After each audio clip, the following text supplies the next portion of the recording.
Friends, இங்கே பாருங்கள், திருவள்ளுவர் நம்மளுக்காக, நம்ம டிஎன்பிஎஸ்சி படிக்கிறதுக்காக ஒரு திருக்குறள் சொல்கிறாரு. அப்படியே லைனாக படிச்சுட்டு அவர் சொல்லலாம். இங்கே பாருங்கள், காமம் வெகுளி மயக்கம் இவை மூன்றன் நாமம் கெடக்கொடும் நோய். அப்போ என்ன சொல்கிறார் அவர்? ஆசை, சினம், அறியாமை என்ற மூன்றும் அழிந்தால்தான் அவற்றால் வரும் துன்பமும் அழியும். அப்போ என்ன சொல்கிறார்? நம்ம காமத்தை முதல்ல கட்டுப்படுத்தணும். வெகுளினா சினத்தை கோபமே படக்கூடாது.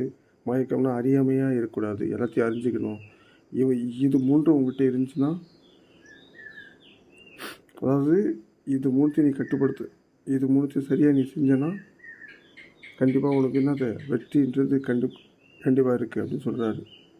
அப்போ காமம் இருக்கக்கூடாது, சினமும் இருக்கக்கூடாது, அறியாமையும் இருக்கக்கூடாது. இது மூணுமே இருக்கக்கூடாதுன்னு சொல்கிறாரு.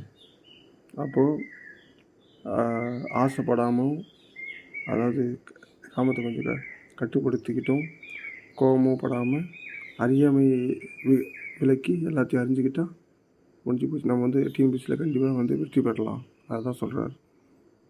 இதை புரிஞ்சுக்கோங்க ஃப்ரெண்ட்ஸ். கண்டிப்பாக இந்த முறை டிஎன்பிஎஸ்சியில் ஒரு வேலையை வாங்கிடலாம்.